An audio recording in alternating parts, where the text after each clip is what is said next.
A look now into the America envisioned by the Tea Party. A home catches fire, firefighters arrive on the scene and watch the place burn down, all because the homeowner did not pay an extra fee. Our number one story, pay to spray, just a preview of what would come in a kind of a la carte government. In a moment, the man victimized by this policy, where it's already in effect, will speak out. It happened in rural Obion County in Tennessee. The grandson of Gene and Paulette Cranick was burning trash near the family home when the fire got out of control. The Cranicks called 911 several times, but the fire department would not respond. Why not? Because each year, county residents must pay a $75 fee on top of taxes if they want fire protection from the city of South Fulton, and the Cranicks did not pay. The fire department eventually did show up when the fire spread to the property of a neighbor who did pay the $75 fee. Firefighters put out the blaze on the neighbor's property while the Cranick home continued to burn. South Fulton's Republican Mayor David Crocker defending what is a 20-year-old policy. Anybody that's not inside the city limits of South Fulton, it's a service that we offer. Either they accept it or they don't. Crocker telling the area newspaper The Messenger that if the fire department operated on a per-call basis outside city limits, there would be no incentive for rural county residents to pay the fee. The Messenger reporting that Mr. Crocker likened the policy to auto insurance.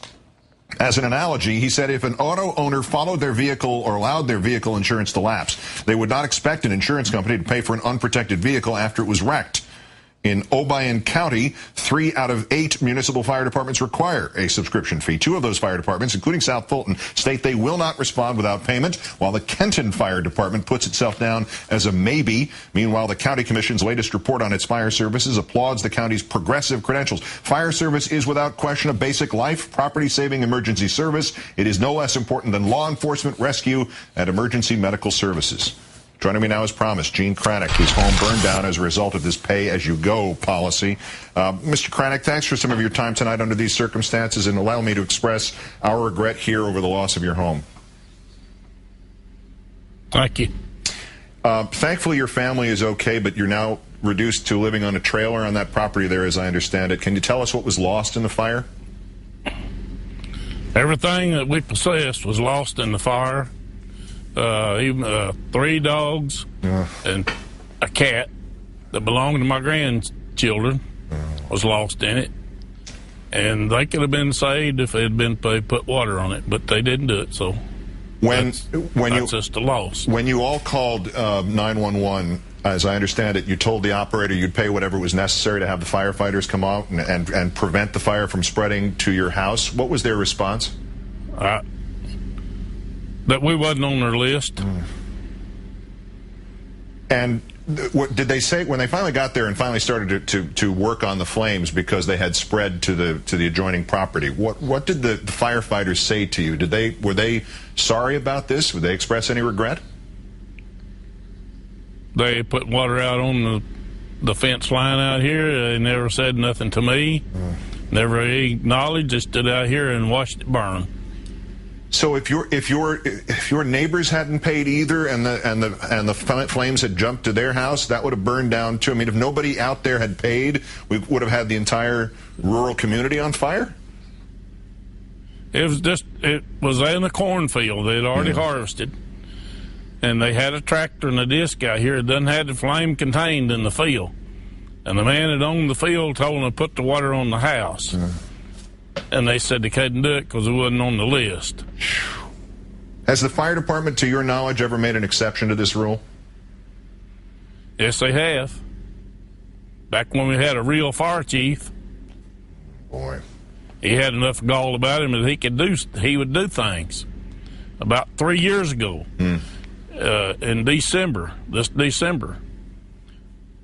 had the fire up here in my boy's house. And they waived the fee till the next day. But we done had the thing out before they got there, which don't make any difference. But they still waived the fee till the next day, and I went in and paid it. Have other houses in the area burned down while the fire department watched because people hadn't paid the fee? Yes, sir. They let, as far as I know for sure, they let 3, and I heard of 4.